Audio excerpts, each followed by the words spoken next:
It is September 12th, and I'm going to take you through a garden tour of my small little enclosed garden. I added this garden, I think last year or earlier this year. I cannot remember. Last year. And I bought these no-dig Vigoro fences, and they're just fence panels. I think a lot of people might use them, for making an enclosure for your dog. But I like the height of it. It's 44 inches tall, I believe. And any panel can be turned into an actual gate opening. And so, yeah, I have this opening here. I have one on the other end, but I don't really use it. I really use this one. So I created just a little opening path. And these are hummingbird mint that self-seeded, and they grow in the garden every single year. And I just leave the ones that I want and I pull out the ones I don't. In this section here, I added just a bunch of grow bags and pots.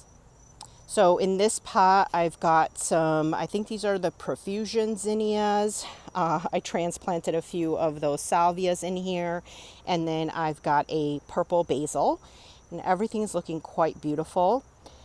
Here I have a dahlia, and is the Melena Fleur dahlia. And then I tried to repeat the same thing in this pot. But here I also have some Buddy Purple Gomphrena. This one I did winter sow. Everything else, a lot of it I did grow indoors. So yeah, we have sort of the same thing here. And then I do have this oregano. This is the kirigami, I believe. And it's pretty. It's doing better in a few other spots, and I think I need to clump more of them together to really get a nice effect. And I believe I only added like 1 or 2, and I think I would have had to add a lot more. So this is the Cornell Bronze dahlia, and it had more flowers, and I've been deadheading it, but it's doing pretty good in this grow bag.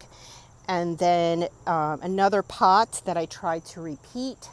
I had bunny tails back here, and they're kind of done and struggling. But yeah, the Buddy Purple Gomphrena did nicely here, as well as a lot of the zinnia. And then this is the other Melena Fleur dahlia, which this one's looking much, much prettier. I absolutely love this dahlia. It's one of my favorites. I don't have to really stake it. It's pretty sturdy on its own. I do have a cage below it to help it, and that's all it really needs. And it doesn't really flop over. The Cornell Bronze does tend to flop over a little bit. I should have probably staked this a little bit better because it does get much taller. So yeah, this is a lantana I purchased, I don't know, a while back. And it's finally starting to really put on a good amount of flowers. So yeah, it's looking very, very pretty. Now over here, this is a grass, the blue grama, that I had winter sown. And I love those little eyelash things that it has. And so I'm hoping that this will overwinter and spread. Behind that is the yellow butterfly milkweed. I think it's a Hello Yellow. I forgot the name of it. I grew that one from seed as well. With winter sowing. And then back here is Gomphrena, and this one I winter sowed. And these are the gem marigolds, and these I also winter sowed. And I love this little flower, and this one is one that comes in a combo with the yellow and the orange. But I mostly have orange in here. That seems to be the one that's doing the best. I did cut it back a while ago, and it flushed out some more. On this side, I also have some Pearly Everlasting that's finally put on some nice growth. This was also winter sown, and this is a native. And it's actually, I love the silver color of it. Now this is supposed to be a host for a butterfly, and I don't think I've gotten any of those caterpillars this year, but hopefully I will over time. This one is the world milkweed, and it's not doing so great. As you can see, it's sort of like, I don't know, disease, I don't know, fungal issue. And we'll see how it does next year. I did trample it a few times, so that could have been a problem. Back there, that tiny one, it's actually also a milkweed. That's the same as the other one I just showed you, the butterfly milkweed. But obviously it just doesn't seem to like that spot quite as nicely as this other one. And yeah, so I only really wanted one. So there we go. We've got one that's established and looking beautiful. And then let's see, then I have this aster, and this is the calico aster that I had winter sowed quite a few years ago, but the deer kept eating it. And once I created this enclosed garden, I decided to bring it over here, and it is amazing and put on some beautiful, beautiful growth. And the bees are absolutely loving this. It has so many little tiny flowers and lots of buds for new flowers to come out. Sorry, I had to rescue a bee out of the water. Isn't that crazy? Oh no, a wasp also. Oh, I should put something in the center. I think they're trying to drink out of this water. All right. You know what, for now, maybe we'll put this little pot in there. All right, that's not good enough though. It has to be a little lower. So I've got the aster here looking beautiful. Then I've got the Verbena bonariensis. This overwintered for me, and I had winter sowed it last year. So one thing that didn't happen last year that did happen this year, it got quite a bit of powdery mildew. But, you know, it's still beautiful. I just love how it adds so much to the garden, and it just flowers and flowers and flowers. Over here, this is a zinnia that I think this one self-sowed itself. I have a few zinnias that self-sowed themselves in the garden. Over here, this is actually a dahlia that I have no idea how it ended up in this garden. It did flower, and I just don't like the color of the flower, so I'm not even saving the tubers on that one. It's just not something I like. I've got some heucheras over here, and they were much prettier in the springtime. They've changed quite a bit of color. I probably can come in here and just get rid of a few. It was a little bit more burgundy-ish red, a reddish burgundy orange. And yeah, it's a little bit done, but yeah, I can just trim it back and get some of these plants leaves, the dead ones out, and get it refreshed a little bit. Then this is some Dusty Miller that I grew indoors, I believe, last year, and it happened to overwinter in the garden. It's a little too crowded in here, but you know, we'll have to rearrange this garden just a little bit next year. And yeah, I was trying to just fill it in because I didn't think I would get a whole lot going on in here, and it's pretty crowded in here. So over here is the ageratum that has self-seeded itself, and like I said, I am pulling this out of the garden everywhere, but I let some of it flower, and I've been trying to also cut back the flowers and not letting them self-seed again. This is some brown-eyed Susan that I brought over from another part of my garden, and honestly, it's a little bit of a thug, and I'm gonna probably get some of it out of here and leave just a little bit of it because I don't want that much to really spread itself out. And yeah, I'll have to edit this one out. I've got some coneflowers over here. Now this is just your normal coneflower, the tall coneflower. And then I don't know if this is the same type or the same one. This is a different one. I might pull this one out. I don't think this is one of the ones I want to keep. And then I had one that had an Astor's yellow, so I did pull that out completely. This is actually parsley that flowered, and I'm trying to get it to self-seed because the black swallowtail uses this as a host plant. So I'm just hoping it'll just self-seed so I don't have to keep planting it every year. And this is a Proven Winners heuchera, and this is looking absolutely beautiful, and it's made me think whether or not I want to replace the other heuchera with another Proven Winners one, because I really, really like this one. It's performed so well, and I'm sorry, I do not remember exactly which name it was, but yeah, I really, really love this one. I've got this swamp milkweed here, and this one has done okay, and it just has gotten a bit diseased, I think, and I just don't know why. This one was winter sowed. This one I winter sowed last year. Then I transplanted it from the area it was in and brought it over. It obviously took hold and grew and got tremendously tall. And of course now the pods are opening up and the seeds are flying everywhere. So I will have to come out here and just remove some of these pods. I actually do have some swamp milkweed that self-seeded in other areas of my garden, and I have not pulled them out because I actually like to see that, or the onesie twosies here and there. It's not a problem for me. So I might take like one pod and just sort of scatter it around here and there.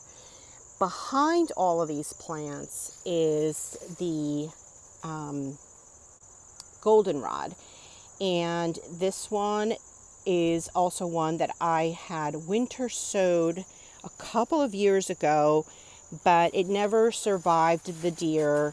They would just keep chomping it down, but it would come back every year. And so I finally moved it into this garden, and it just took off, and it does not get very much sun back here. So I'm kind of surprised that it's put on this much growth and has the beautiful flowers.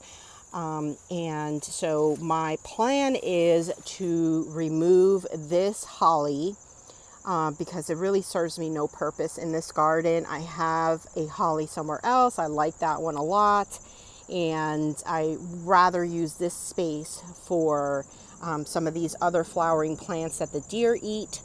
And now I can have a garden that isn't constantly chomped down. So one thing I forgot to show you is that over here by the Dusty Miller, where it's all hidden, down here is a native foxglove, and this performed so wonderful. It was so incredibly beautiful, and I'll put up a clip of what it looked like in the springtime. This is another one I winter sowed a few years ago, and one or two survived, maybe a couple more, and I moved them over here, and then finally I got to see them flower. And the deer freaking eat everything, and I cannot stand it. It is so incredibly infuriating. But anyway, so now I have this beautiful cluster of them, and I winter sowed more of them And those are actually around here too. So the first year, you know, it will only work on growing the foliage, and then it will flower next year. So yeah, I probably have too many also of these around, but I don't mind those. Now, I'm going to go back to this section here, and this is everywhere that I planted a lot of annuals. This is some gomphrena, and this is, honestly, I think the pink and the lavender, they to me all look the same, but that is looking absolutely gorgeous and really filled in. Now, I winter sow it, but I've noticed with the winter sowing that it takes such a long time for it to start flowering that I might start growing gomphrena indoors instead. The zinnias I grew myself on my deck. I usually just start it in a pot and then move them out once they're ready. But yeah, those are looking absolutely beautiful. And way in the back is some straw flower that is not doing well. And I think I'm kind of done with straw flower, the tall one, because I grew some dwarf ones in pots. And I think those just suit my style a little bit more than the tall straw flower. So yeah, the zinnias are looking absolutely gorgeous. Some more of the Verbena bonariensis.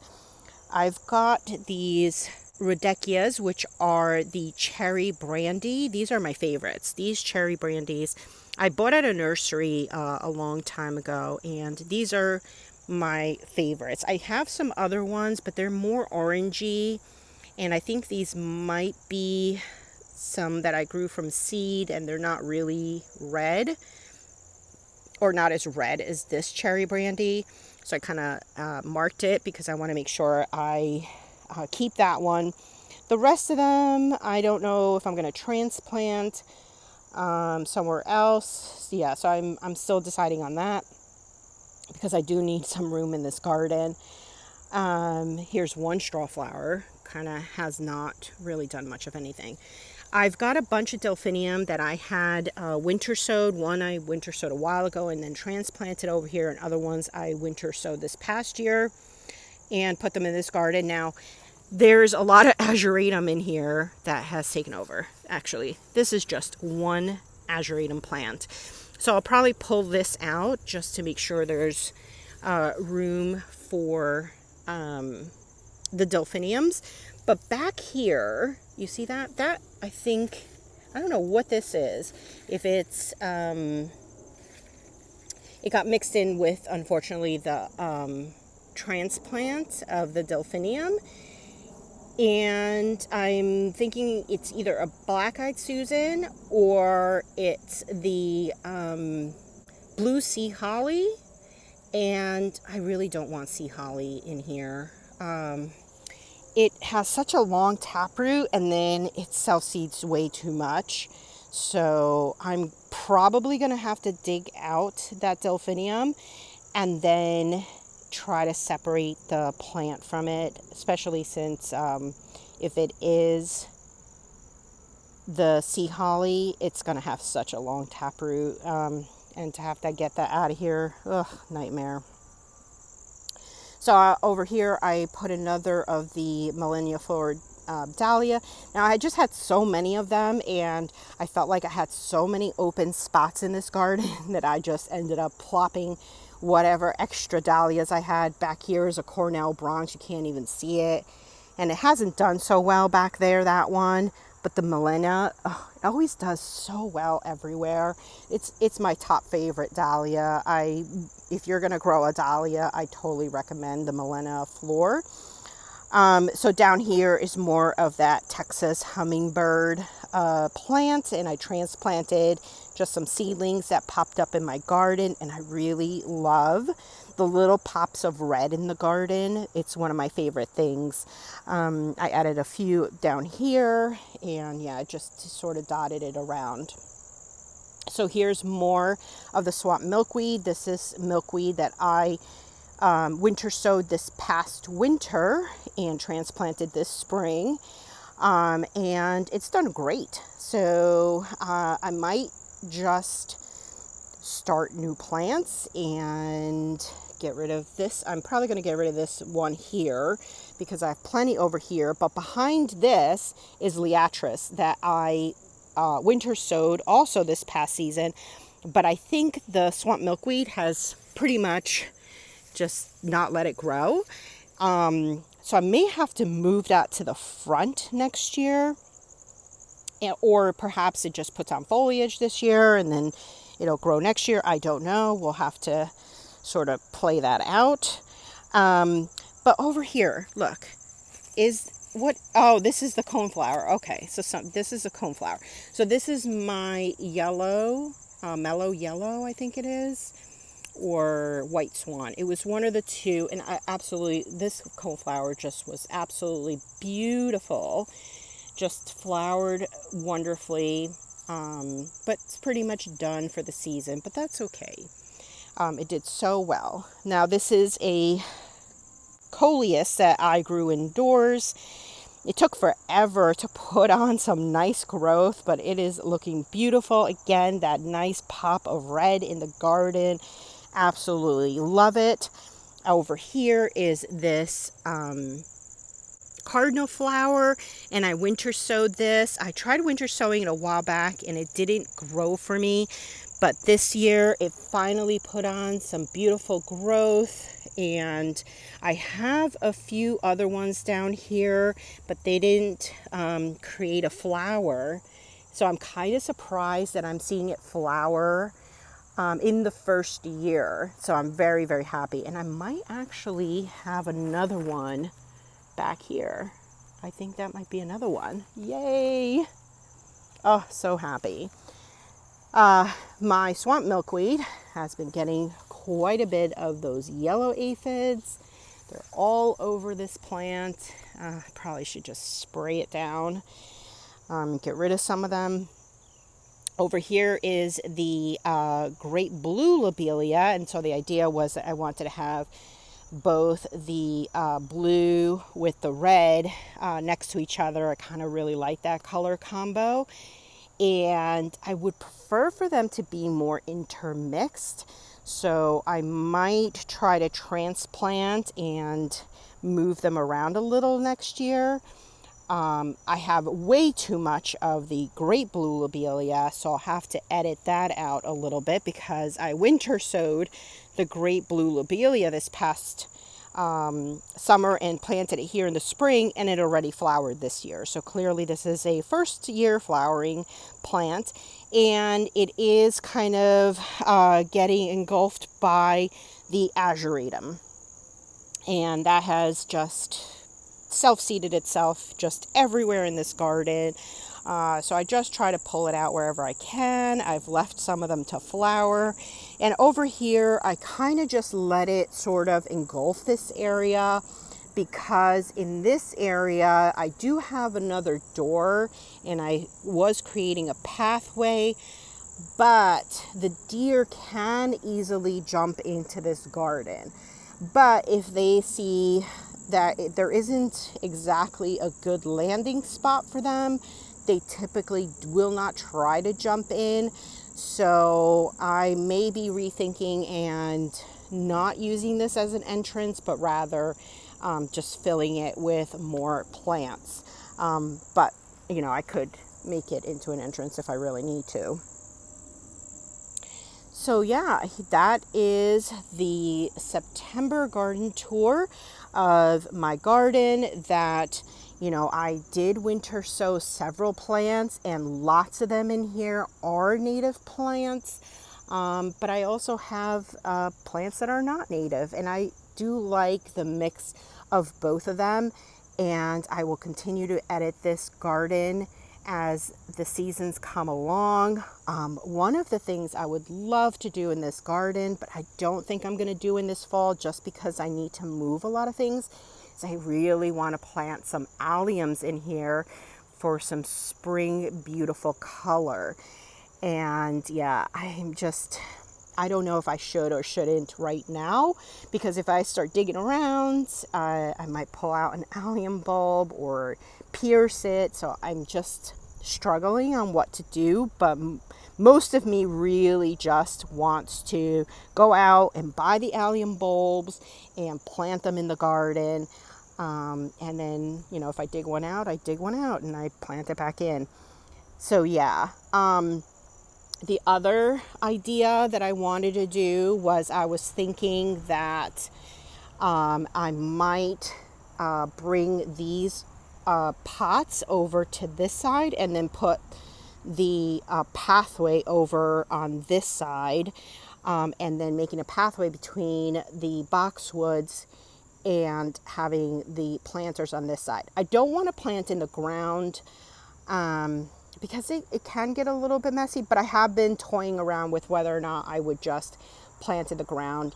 It's not a very wide strip here, and I do want to leave enough room here on this end to walk, as well as to trim the boxwoods. The reason why I put everything in pots, so I can move them easily.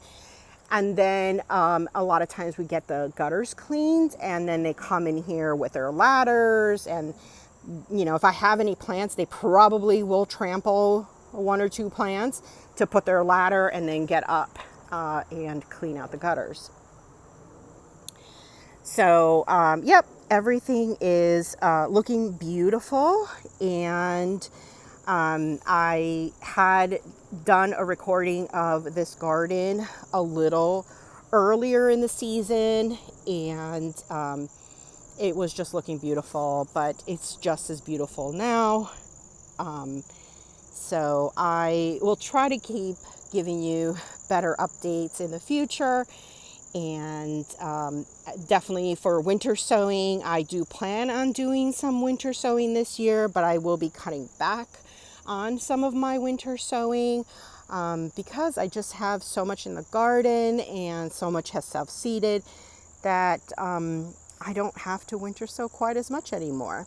Anyway, thanks for joining me, and I hope to see you next time. Bye.